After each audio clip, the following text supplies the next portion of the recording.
संगत, बहुत सुंदर आज की शुभ घड़ी है। बाबा सावन सिंह जी महाराज के जन्म दिवस का पावन दिन है। इस दिन एक संत का, एक ऐसे महापुरुष का संसार में जन्म हुआ जिसने आज के समय में हमारे और आपके जीवन में सहज भक्ति की नींव रखी। बाबा सावन सिंह जी महाराज गृहस्थी महात्मा थे। उनसे पहले उनके गुरु बाबा जयमल सिंह जी महाराज, उन्होंने भक्ति को, साधना को बहुत संयम से, धैर्य से जीवन में पाया था। घंटों घंटों की साधना, हर दिन अपने शरीर को श्रम से, तप से, कि मुझे किसी भी तरीके से संसार का आलस्य, दुनिया की कमजोरी, बाहरी चीजों का कोई बंधन भजन से डिगा ना सके, इसके लिए बाबा जयमल सिंह जी महाराज ने बड़ा कठोर तप किया। अपने बाल बांध करके कि नींद ना जाए, छोटे गड्ढे खोद करके कि आराम, सुकून, सुविधा ना रहे, जंगलों में, बियाबानों में, एकांत में जा करके उन्होंने साधना करी। हम और आप अपने गृहस्थ में, बहुत व्यस्त जीवन में, जहां चारों तरफ संसार की अनगिनत परेशानियां हमारे जीवन में हावी रहती है, अगर हम अपने ही जीवन को झांक कर देखें, कोई हमसे पूछे कि क्या हम सुखी हैं, क्या जीवन में आराम है, क्या जीवन में ठहराव है, कोई परेशानी तो नहीं है, तो हर एक इंसान दुनिया की अनगिनत परेशानियों से जूझ रहा है।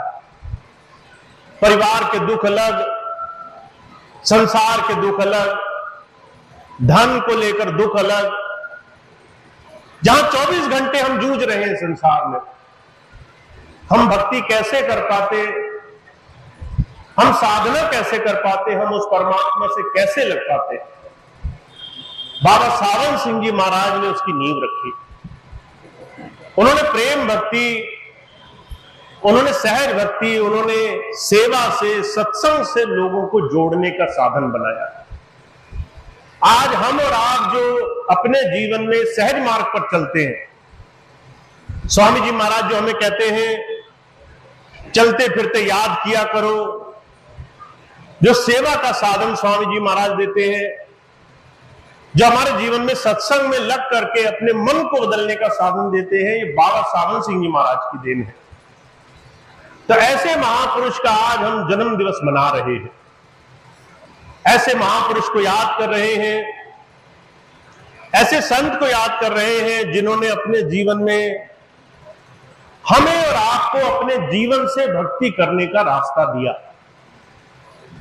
पर जहां ये रास्ता बड़ा आसान मालूम पड़ता है, अगर किसी सांसारिक पुरुष को कहो कि हमारे यहां गुरुजी कैसे नाम दीक्षा से जोड़ते हैं, तो लोग आश्चर्य मान जाते हैं।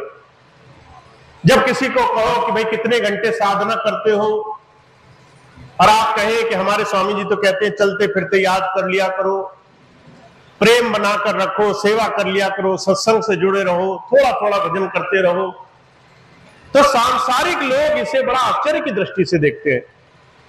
इतना आसान भी भक्ति हो सकती है क्या? इतना आसान तरीका भी हो सकता है क्या? पर पूर्ण गुरु की, एक प्रभु प्राप्त योगी की ये दया मेहर होती है, वो अपनी दया मेहर से जीवों को तारने के लिए आता है। हम अपने आप उस प्रभु को नहीं पा सकते।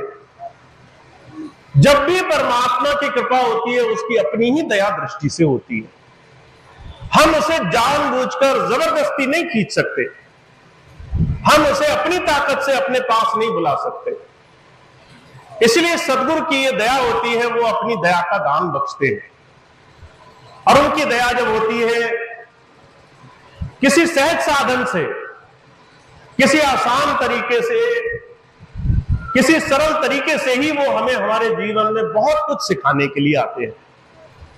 पर जहां महापुरुषों ने साधन को सहज बनाया है, वहां इसमें ईमानदारी बरतने, इसमें पूरी इच्छा शक्ति से लगने की भी बहुत सरल भाव से हिदायत दी है।